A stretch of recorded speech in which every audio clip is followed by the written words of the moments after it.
একবার আল্লাহর পক্ষ থেকে জিব্রাইলের মাধ্যমে জানলেন যে লাইলাতুল কদর অমুক তারিখে হবে।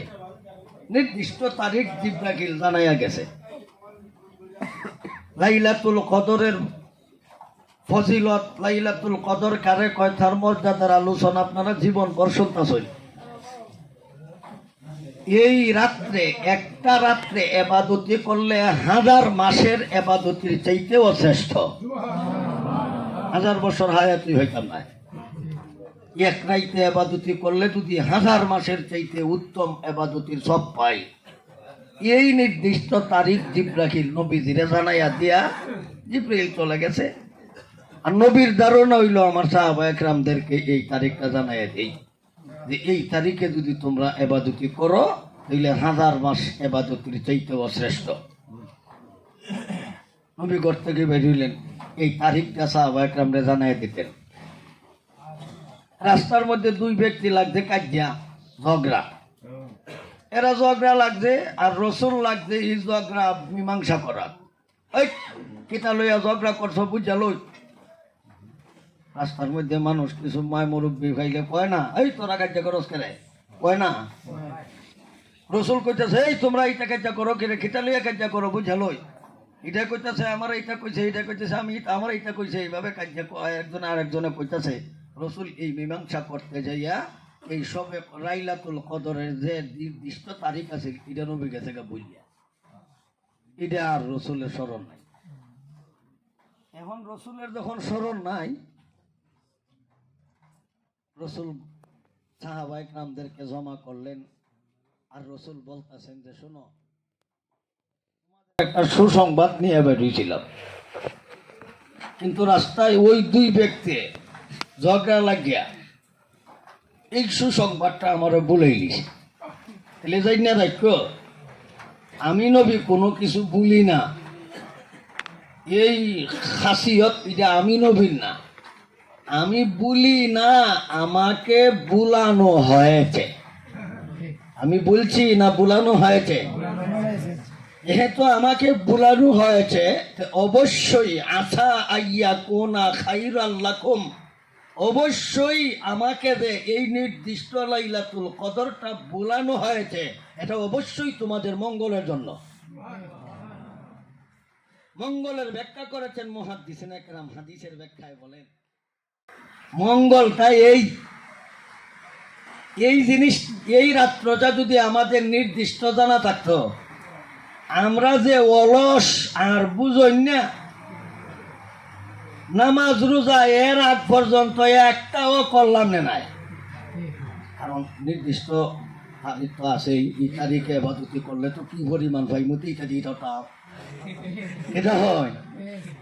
এইলে আমরা যে চালাক্য আর বুদ্ধিমান, একদিনও নামাজও হইলাম না নাই, একদিনও একটা রোজা রাখলো না নাই। আর চুরি ডাহাতি বাটপারি একেবারে যা হারার করিলে না, কারণ সেই দায়িত্ব আছে তো করলে তো সম্ভব হোক। মার্ডার, হত্যা, জিনা, বেবিচার এমনি লাইন কোম্পানি কুইলা লইল না, এটা হয়। কিন্তু হেতো জানা নাই মরণের তারিখ। ওই রাত্রে আবার আগ পর্যন্ত আইবার আগে যদি মরে যেত গা, কি পরিমাণ টগা ঢাকাই লইলে।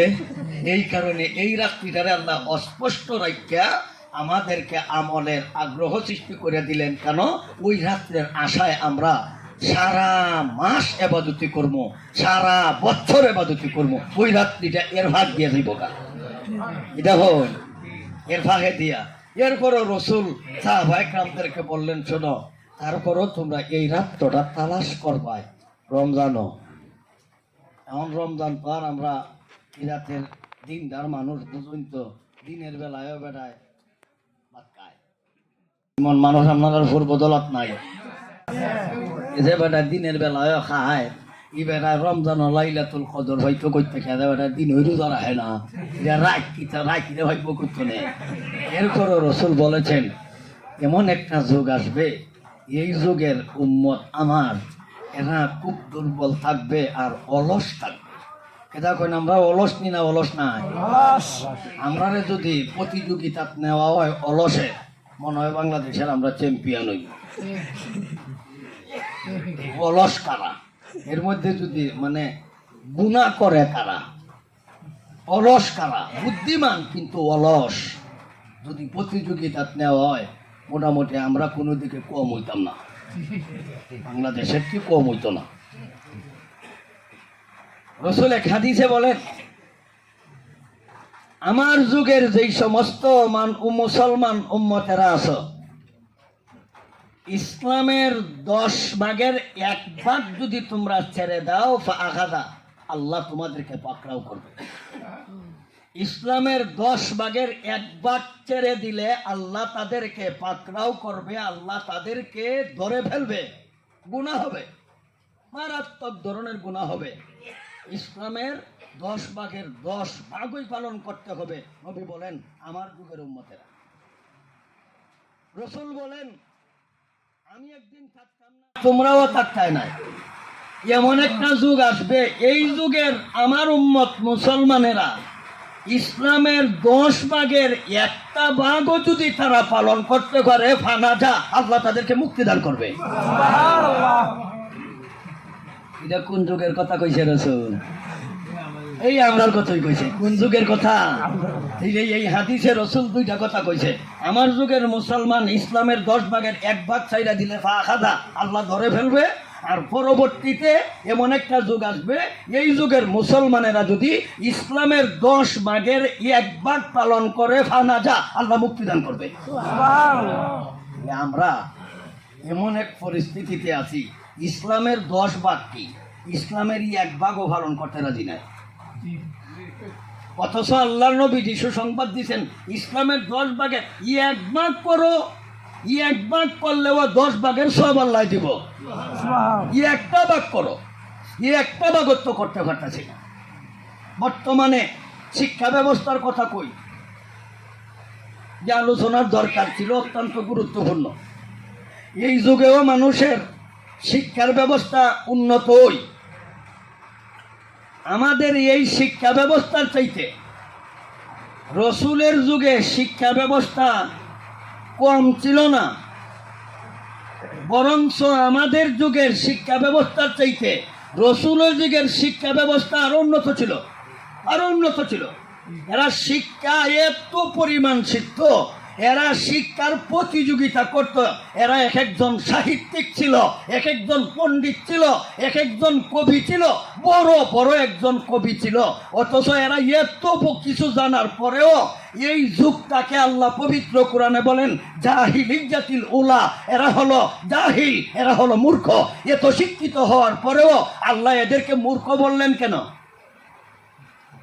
এদেরকে মূর্খ বললেন কেন? এত শিক্ষিত।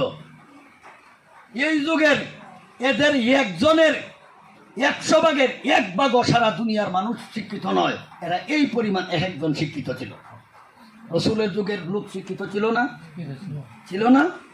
এত বড় বড় শিক্ষিত ছিল না? এর মধ্যে একটা শিক্ষিত তো আপনারা উলামা একরাম যারা আছেন আপনারা তার নাম সহ জানেন। এর কি পরিমাণ পণ্ডিত ছিল, তার নাম ছিল ইমরাউল কয়েস। ইমরাউল কয়েস কি পণ্ডিত ছিল না? কি শিক্ষিত ছিল না? এর মোকাবিলাই তো কেউ করতে পারছে না সারা দুনিয়ার মানুষে। সারা দুনিয়ার মানুষে তার পণ্ডিতের মোকাবিলা করতে পারছে না। সুতরাং দীর্ঘদিন পর্যন্ত তার কবিতা মক্কার গেইটে ঝুলন্ত অবস্থায় ছিল। বাহের বেটা হইলো মোকাবিলা করো, বাহের বেটা হইলো মোকাবিলা করো। এর কবিতার মোকাবিলাই তো কেউ করতে পারছে না। কিন্তু এত বড় শিক্ষিত হওয়ার পরে এ সারা দুনিয়ার মধ্যে 1 নম্বরের বদমাশ কেন? এত বড় শিক্ষিত, নাম শিক্ষিত হওয়ার কথা, কিন্তু ইতিহাসের পাতায় তার নাম বদমাশ হিসাবে লেখা। কি হিসাবে? এত বড় শিক্ষিত বদমাশ কেন? কারণ এর জীবনী তালাশ করলে পাওয়া যায় এ মাত্র 2000 প্রেম করছে।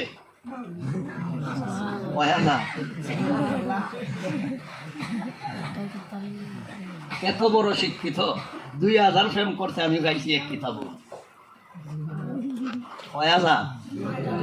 কোন প্রেম সফলতা অর্জন করতে পারছে না। যত প্রেম করছে প্রেম কইলেই শেখ খাইছে, সফল হয়েছে নি? বিফল প্রেম, প্রেমও বিফল, শিক্ষাটাও বিফল, প্রেমও বিফল, প্রেমও সফলতা অর্জন করতে পারছে না। তার নাম ইমরাউল কয়েস। যখন বুড়া হয়েছে, এখন তো জন থাকতেই তুই বেটিনতে শেখ জায়গা থাকা। আর বুড়া হইছে তো কোনো সেই কাছে আইব দূরের কথা, কেউ তুই তার কাছে আইয়ে না। এখন তার মন রে বুঝাইতো কেমনে? এমন তো হে শান্তি নাই, কারণ হে তো বেটা ফাও খাইয়া লয়। এ দেখুন আপনারা, বেটা তো আউট খাইয়া লয়। এখন তো বেটা মেনটাও খায় না, আউটও খায় না। এখন এই জীবন চালাইতো কেমনে? এই যে একটা মুসিবত হচ্ছে, এই মুসিবত হইয়া এই যে একটা বিপদ হইতাছে না, কোনো মানুষ তার মন ঠান্ডা হইতাছে না, তার মনের চাহিদা করা হইতাছে না। এখন তার মন রে বুঝায়, এখন হে মন রে ওয়াজ করে, মন রে নিজে মন রে ওয়াজ করে। তাই শুন না হুজুর সাহেব মোল্লাকা হুজুরা তো ভরার কথা, এটা তো তর্জমা করলে ওনারা কইব হুজুর আপনারা এটা ভরুন। ওই বেড়া তর্জমা করবার লাগে কইতাছি না, সাহিত্যিক যে এত বড় পণ্ডিত যে কথাটা বুঝাইবেন বুঝে কইছি। মূলত আমি তর্জমার লাগে কইতাছি না। এত বড় শিক্ষিত হওয়ার পরেও ওই ব্যক্তি কেন সুনাম অর্জন করতে পারলো না? কারণ এর শিক্ষা জাহান্নাম থেকে মুক্তির শিক্ষা নয়, এর শিক্ষা জান্নাত লাভ করার শিক্ষা নয়, এর শিক্ষা নবীর আদর্শ শিক্ষা নয়, এদের শিক্ষা আল্লাহর ইতাআতের শিক্ষা নয়। বিধায় এত বড় শিক্ষিত হওয়ার পরেও মূর্খ সাব্যস্ত হইল। ঠিক, এত বড় শিক্ষিত হওয়ার পরেও মূর্খ সাব্যস্ত হইল কেন? কারণ তার যে সাহিত্যিকপূর্ণ কথা, এর মধ্যে একটা কবিতা আমি আপনাদেরকে বলি। তার সাহিত্যিকপূর্ণ কথা শুনলে আপনারা আশ্চর্য হইবেন, এত বড় শিক্ষিত, তার মন রেহে বোঝায়। আলা রব্বা ইয়াউমিন কানা মিনহুন্না সালিহিন, আলা রব্বা ইয়াউমিন কানা মিনহুন্না সালিহিন, ওয়ালা সিজ্জা ইয়াউমান বিদারাতে জুলজুলি, ওয়ালা সিজ্জা ইয়াউমান বিদারাতে জুলজুলি। কত সাহিত্যপূর্ণ কথা! আমার মতন আপনার মতন হাজার মৌলবী মিল্লা এই জাতের একটা সাহিত্যপূর্ণ কথা বানাইতে পারবো? কত বড় সুন্দর কথা কইছে, কিন্তু এই চমৎকার সাহিত্যিকের ভিতর দিয়া এটার মধ্যে বদমাশি শিক্ষা, এটার মধ্যে বাটপারি শিক্ষা, এটার মধ্যে দুর্নীতি শিক্ষা। কিন্তু আমরা বর্তমান সমাজে শিক্ষার অবস্থা উন্নত হইছে কথা ঠিক, এই শিক্ষায় আমাদেরকে জাহান্নাম থেকে বাঁচার শিক্ষা নয়, এই শিক্ষা আমাদেরকে জান্নাতে যাওয়ার শিক্ষা নয়, এই শিক্ষা নবীর আদর্শ শিক্ষা নয়, এই শিক্ষা আল্লাহর ইতাআতের শিক্ষা নয়। বিধায় তুমি যত বড় শিক্ষিত হও না কেন, কোরআন হাদিসের শিক্ষা না থাকার কারণে তুমিও তাদের মতো নিরাট মূর্খ, তুমিও মূর্খ। যত বড় শিক্ষিত হও না কেন তুমিও মূর্খ। কেন? কারণ তোমার শিক্ষা জাহান্নাম থেকে বাঁচার শিক্ষা না, তোমার শিক্ষা জান্নাত লাভ করার শিক্ষা না। এই কারণে তুমি যত বড় পণ্ডিত হও, যেহেতু তোমার শিক্ষা জাহান্নাম থেকে বাঁচাইছে না, তোমার শিক্ষায় জান্নাত দেখাইছে না, তুমি যত বড় পণ্ডিত হও না কেন তুমি মূর্খই। আমাদের সমাজ, যারা আমাদের মাথার মাথা সমাজ চালায়, দেশ চালায়, এত বড় শিক্ষিত লোক না হইলে দেশ চালাইতে পারে? জানাজার নামাজও যাইয়া ঈদুল আজহার নামাজ পড়ে, এটা কই না তারা? তাইলে এর শিক্ষায় জানাজার নামাজও শিখাইতে পারছে না, এর শিক্ষা ঈদুল আজহার নামাজও শিখাইতে পারছে না। আরো একজন শিক্ষিত লোক আছে, একজন বড় লোক রে দোয়া কইরা জান্নাতও না দেয়া বালা দুজহ দেয়। কেউ শিক্ষিত না শিক্ষিত?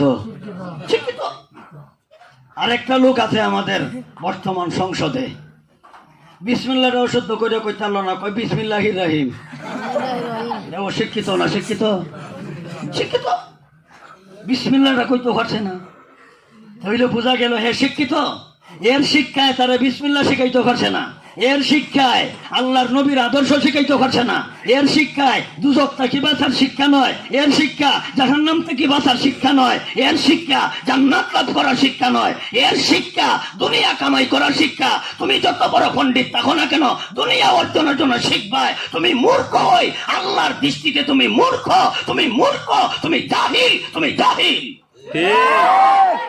আল্লাহর দৃষ্টিতে শিক্ষিত হলো মাদ্রাসার ছাত্ররা, আল্লাহর দৃষ্টিতে একমাত্র শিক্ষিত হলো মাদ্রাসার ছাত্ররা। এটি শিক্ষিত, উলামায়ে কেরাম শিক্ষিত, আর অন্যান্য যারা শিক্ষিত সমাজে স্বীকৃতি দিতে পারে। সমাজের স্বীকৃতি কিসের আসে যায়? কারণ সমাজ অত তাকায় না, একদিন যাইতে হবে কব্বর। সমাজের স্বীকৃতি আমার কি আসে যায়? বড় পণ্ডিত হইতে পারো, বড় ডাক্তার হইতে পারো, বড় ইঞ্জিনিয়ার হইতে পারো, বড় প্রফেসর হইতে পারো, বড় বৈজ্ঞানিক হইতে পারো, বড় বিজ্ঞান হইতে পারো, সমাজ তোমারে বাহবা দিবে। কিন্তু মরার পরে তোমাকে যদি আল্লাহ শিক্ষিত বলে না, সুতরাং তুমি মূর্খ হই। তুমি কি হই? এত বড় শিক্ষা আমার কোন কামো লাগলো? এত বড় শিক্ষিত হয়ে আমার কোন কামো লাগলো? কোন কামো লাগলো? একবার আমেরিকার থেকে আইছে আমার দেশ, হবিগঞ্জের মহাদ্দিস সাহেবের সাথে দেখা করছে রহমতুল্লাহ আলাইহি। সবাই দোয়া করেন আল্লাহ ওনাকে আলা মর্যাদা দান করেন, আমিন। হুজুর জিজ্ঞেস করলেন কই তাহ? হুজুর আমেরিকা তাহি। তখন আমি আসিলাম। হুজুর কিতা করো?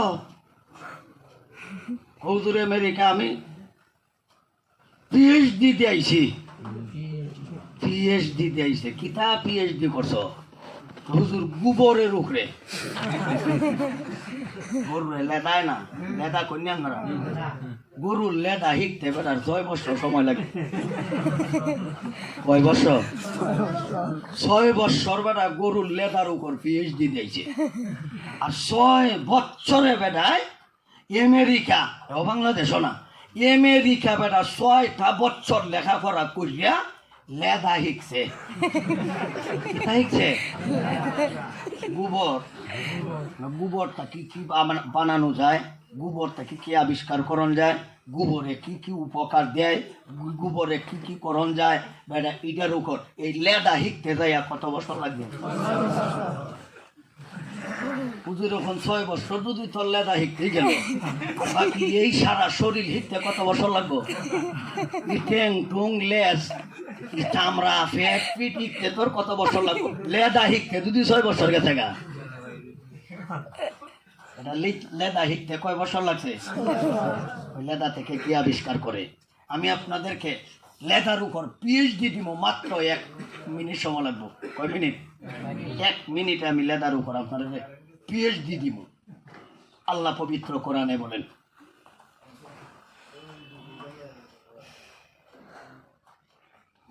ওয়া ইন্না মিনাল আনআমি লাইবরাহ নুসকিকুম মিম্মা ফি বুতুনিহি শারাব মিন বাইনি দামিন ওয়া ফারসিন লাবানান খালিসান সাইগান শারিবান লিশারিবিন। আল্লাহ বলেন লেদা থেকে কি আবিষ্কার হয়? আল্লাহ নিজেই বলেন ওয়া ফিল আনআমি লাইবরাহ, চতুষ্প জানোয়ারের মধ্যে তোমাদের জন্য রয়েছে আমি আল্লাহ চিনার ব্যবস্থা। কিন্তু এ কিতা চিনাইছে? সার বানানি শিখাইছে না আল্লাহ শিখাইছে? আল্লাহ শিখাইছে? 6 বছর লেদাত গবেষণা করে আল্লাহ শিখাইছে না লেদাত তাকে সার বানানি শিখাইছে? জৈব সার। কিতা সার? জৈব সার কেমনে আবিষ্কার করইব? 6 বছরে বেড়া শিখাইছে। কিন্তু আল্লাহ বলেন ওয়া ইন্না মিনাল আনআমি লাইবরাহ ওয়া ইন্না ফিল আনআমি লাইবরাহ নুসকিকুম মিম্মা ফি বুতুনিহি শারাব। তোমরা পান করো এই চতুষ্প জানোয়ারের পেটের ভিতরে যা আছে, এর মধ্যে একটা জানোয়ার এটা দুধ দেয়, এটা কিন্তু আমরা দুধ পান করি। ছাগল দুধ দেয়, আমরা পান করি। গরু দুধ দেয়, আমরা পান করি। ভেড়া দুধ দেয়, বকরি দুধ দেয়, আমরা ওখান করি। উটনি দুধ দেয়, আমরা ওখান করি। মহিষনি দুধ দেয়, আমরা ওখান করি। এই দুধ থেকে তোমরা যদি গবেষণা করো আমি আল্লাহরে চিনতে পারবা, কারণ আমি এই দুধটা কেমনে বানাইছি। এও সাধারণ দুধ না, এটা খালিসান। আল্লাহ বলেন খাঁটি দুধ। খালিসান মানে কি? খাঁটি দুধ। তোমরা যে দুধ বানাও এটা বেজাল আছে। কিতা আছে? বেজাল আছে। আর আমার দুধের মধ্যে কোনো বেজাল নাই। আমার দুধ হইলো এটা খাঁটি। খালিসান মানে কি? খাঁটি দুধ। এই দুধ বানাইলাম কই থেকে? আল্লাহ নিজে কয় মিম্বাইনি ফারসিন মিম্বাইনি দামিন ওয়া ফারসিন লাবানান খালিসা। আমি আল্লাহ এই গোবর এবং রক্ত, গোবর কন্যা লেদা কইনা না, ওই ফারসুন শব্দের অর্থ হইল গোবর। ফারসুন শব্দের অর্থ কি?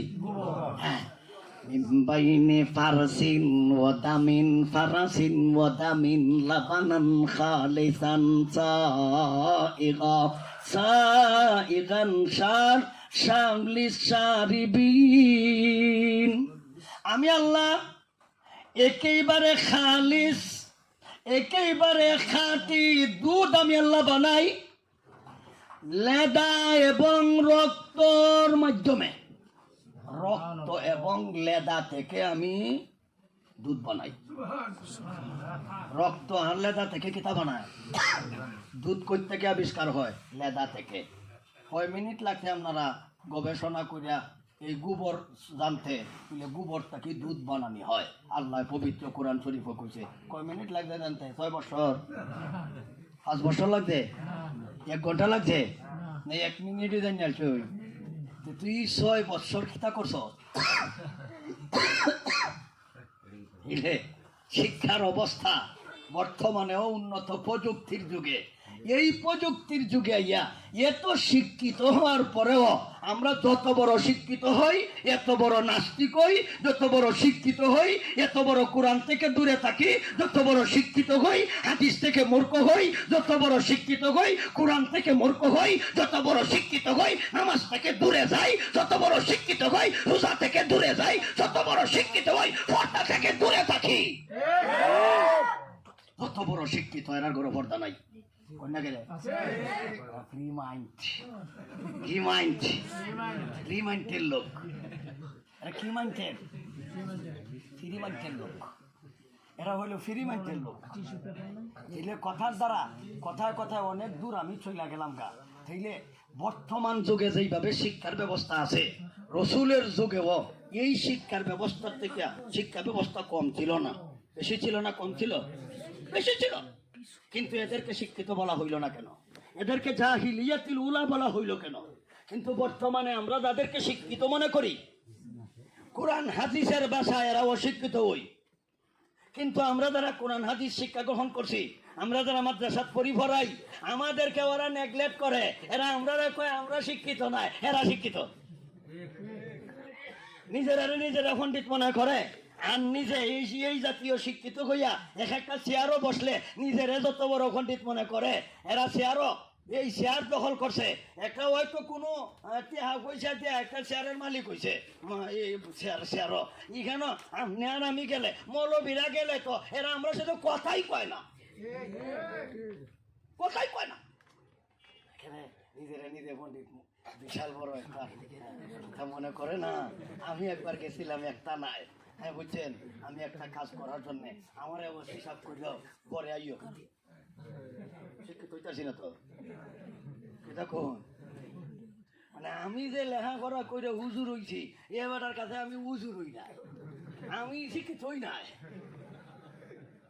আমার করে আইও। আমি 3 ঘন্টা পরে গেছি, কইলাম স্যার আসতে পারি? কয়েকবার না কইছি পরে আইও।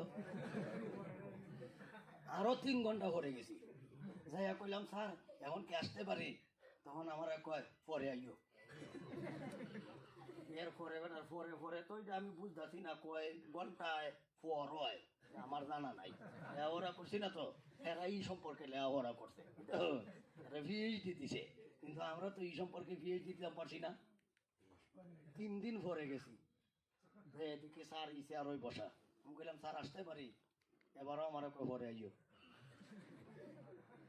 তখন আমি একটা কলম আর একটা ফাতা দিয়ে কইলাম স্যার লেখা দিন ফরের ব্যাখ্যাটা কি? ফর কয় ঘন্টায় ফর হয়?